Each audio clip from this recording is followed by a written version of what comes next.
Hello friends, welcome to மொக்க சமையல். இன்றைக்கி நம்ம வந்துட்டு உப்பு கண்ட குழம்பு எப்படி வைக்கிறதுன்னு பார்க்கலாம். ஒரு பேனில் ஆயில் விட்டுக்கோங்க. ஆயில் போடுவோம் இல்லையா, இந்த பிரியாணி இலை, சோம்பு, பட்டை, கிராம்பு எல்லாம் சேர்த்துக்கோங்க.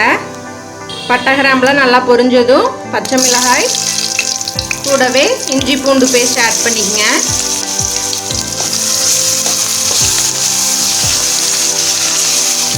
பச்சை வாசனை போனதும் வெங்காயம், கருவேப்பிலை ஆட் பண்ணிக்கோங்க.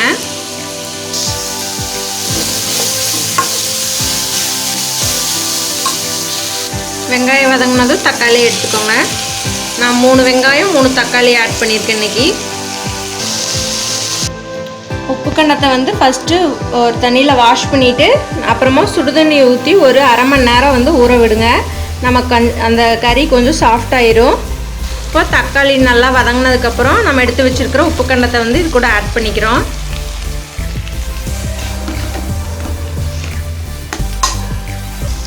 உப்பு கண்டம் நல்லா தக்காளியோட வதங்கினதும் நம்ம வந்து மசாலா பொருள் ஆட் பண்ணிக்கலாம். மஞ்சள் தூள் 1/2 ஸ்பூன், கரம் மசாலா தூள் 1 ஸ்பூன், மிளகாய் தூள் 2 ஸ்பூன், அதுக்கப்புறமா மல்லித்தூள் வந்து ஒரு 3 ஸ்பூன் ஆட் பண்ணிக்கோங்க. உங்களுக்கு காரம் எவ்வளோ வேணுமோ அதுக்கு தகுந்து ஆட் பண்ணிக்கோங்க.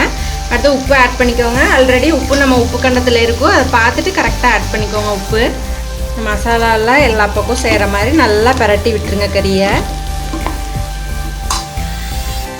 இப்போது நம்ம உப்பு கண்டத்தை ஊற வச்சுருந்தோம் இல்லையா, அந்த தண்ணியை வந்து ஆட் பண்ணிக்கிறோம். தண்ணி பத்தலைன்னா இன்னும் கூட கொஞ்சம் தண்ணி விட்டு ஒரு 20 நிமிஷம் அப்படியே நல்லா வேக விடுங்க. பாருங்கள், நமக்கு வந்து தண்ணியெல்லாம் நல்லா சுண்டி கறி நல்லா வெந்துருச்சு. இப்போ இதுக்கு வந்து ஒரு கொஞ்சம் கொத்தமல்லி தழை தூவி ஒரு பிளேட்டுக்கு மாற்றிடலாம். பாருங்கள், நமக்கு சூப்பரான ஒரு உப்பு கண்டம் குழம்பு தயாராகிடுச்சு. இதே மாதிரி நீங்களும் ட்ரை பண்ணி பாருங்கள். இந்த வீடியோ யூஸ்ஃபுல்லாக இருந்தால் உங்கள் ஃப்ரெண்ட்ஸ்க்கும் ஷேர் பண்ணிக்கோங்க.